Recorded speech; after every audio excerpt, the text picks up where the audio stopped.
தை பொங்கலுக்கு மறுநாள் கால்நடைகளை போற்றும் மாட்டுப் பொங்கல் கொண்டாடப்பட்டது.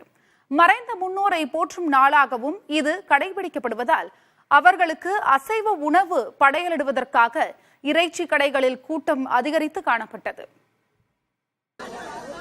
தைப்பொங்கல் திருநாளன்று பெரும் பொங்கல் கொண்டாடுவோர் சைவ உணவுகளை மட்டுமே இறைவனுக்கு படையலிடுவார்கள்.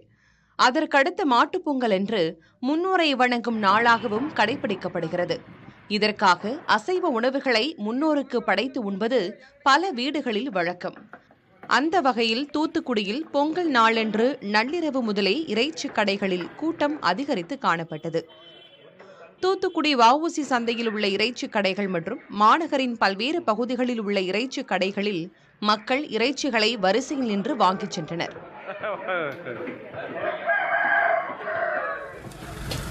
திருச்செந்தூர் மற்றும் அதை சுற்றியுள்ள குமாரபுரம், ஜீவநகர் உள்ளிட்ட பகுதிகளில் பொதுமக்கள் காலை முதலே இறைச்சி கடைகளில் இறைச்சி வாங்க ஆர்வம் காட்டினர்.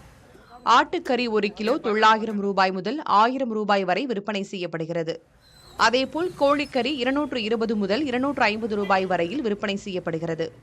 இதற்காக திருச்செந்தூர் பஜார் பகுதியில் உள்ள 100க்கும் மேற்பட்ட இறைச்சி கடைகளில் மக்கள் கூட்டம் அலைமோதியது. கோவில்பட்டி நகரில் உள்ள இறைச்சி கடைகளில் மக்கள் கூட்டம் அதிகமாக காணப்பட்டது.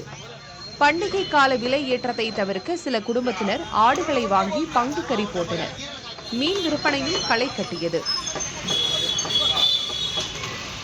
மாட்டுப்பொங்கல் தினத்தில் முன்னோர்களுக்கு பிடித்த அறுசுவை உணவு, அசைவ உணவு வகைகள் படைத்து வழிபாடு நடைபெறும் என்பதால் நாகை மீன்பிடி துறைமுகத்தில் ஏராளமானோர் மீன் வாங்கி சென்றனர்.